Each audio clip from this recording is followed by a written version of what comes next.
అపోస్తలుల కార్యములు 3వ అధ్యాయం. పగలు 3 గంటలకు ప్రార్థన కాలమున పేతురును యోహానును దేవాలయమునకు ఎక్కి వెళ్ళుచుండగా, పుట్టినది మొదలుకొని కుంటివాడైన ఒక మనుష్యుడు మోసికొనిపోబడుచుండెను.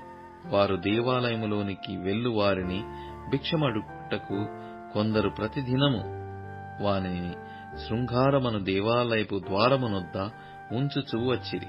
పేతురును యోహానును దేవాలయములో ప్రవేశింపబోవునప్పుడు వాడు చూచి భిక్షమడుగగా, పేతురును యోహానును వానిని తేరి చూచి, మా తట్టు చూడుమనిరి. వాడు వారి యొద్ద ఏమైనా దొరుకునని కనిపెట్టుచు వారి యందు లక్ష్యముంచెను. అంతట పేతురు, వెండి బంగారములు నా యొద్ద లేవు గాని నాకు కలిగినదే నీకిచ్చుచున్నాను. నజరేయుడైన యేసుక్రీస్తు నామమున నడువుమని చెప్పి వాని కుడి చెయ్యి పట్టుకొని లేవనెత్తెను. వెంటనే వాని పాదములను చీలమండలములను బలము పొందెను. వాడు దిగ్గున లేచి నిలిచి నడిచెను. నడుచుచు గంతులు వేయుచు దేవుని స్తుతించుచు వారితో కూడా దేవాలయములోనికి వెళ్ళెను. వాడు నడుచుచు దేవుని స్తుతించుట ప్రజలందరూ చూచి, శృంగారమను దేవాలయపు ద్వారమునొద్ద భిక్షము కొరకు కూర్చుండిన వాడు వీడే అని గుర్తెరిగి, వానికి జరిగిన దానిని చూచి విస్మయముతో నిండి పరవశులైరి. వాడు పేతురును యోహానును పట్టుకొని ఉండగా ప్రజలందరూ విస్మయముంది సొలొమోను దను మంటపములో ఉన్న వారి యొద్దకు గుంపుగా పరుగెత్తి వచ్చిరి. పేతురు దీనిని చూచి ప్రజలతో ఇట్లనెను, ఇశ్రాయేలీయులారా, మీరు వీని విషయమై ఎందుకు ఆశ్చర్యపడుచున్నారు? మా సొంత శక్తి చేతనైనను భక్తి చేతనైనను నడవమని వీనికి బలమిచ్చినట్టుగా మీరెందుకు మా తట్టు తేరి చూచుచున్నారు? అబ్రహాము, ఇస్సాకు, యాకోబు అనువారి దేవుడు అనగా మన పితరుల దేవుడు తన సేవకుడైన యేసును మహిమపరిచి ఉన్నాడు. మీరాయనను అప్పగించితిరి. పిలాతు ఆయనను విడుదల చేయుటకు నిశ్చయించినప్పుడు మీరు అతని ఎదుట ఆయనను నిరాకరించితిరి. మీరు పరిశుద్ధుడును నీతిమంతుడునైన వానిని నిరాకరించి నరహంతకుడైన మనుష్యుని మీకు అనుగ్రహింపుమని అడిగితిరి. మీరు జీవాధిపతిని చంపితిరి గాని దేవుడు ఆయనను మృతులలో నుండి లేపెను.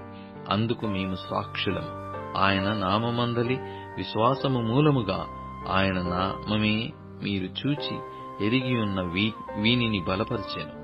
ఆయన వలన కలిగిన విశ్వాసమే మీ అందరి ఎదుట వీనికి ఈ పూర్ణ స్వస్థత కలగజేసెను. సహోదరులారా, మీరును మీ అధికారులను తెలియక చేసితిరని నాకు తెలియను. అయితే దేవుడు తన క్రీస్తు శ్రమపడునని సమస్త ప్రవక్తల నోట ముందుగా ప్రచురపరిచిన విషయములను ఇలాగు నెరవేర్చెను.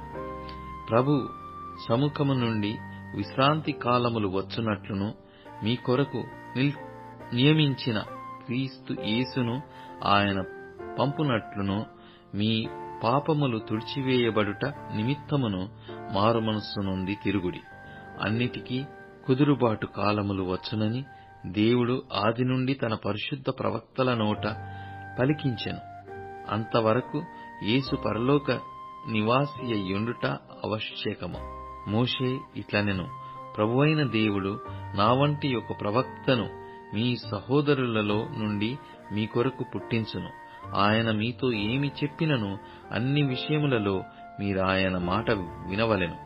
ఆ ప్రవక్త మాట విననివాడు ప్రజలలో ఉండకుండా సర్వనాశనమగును అనెను.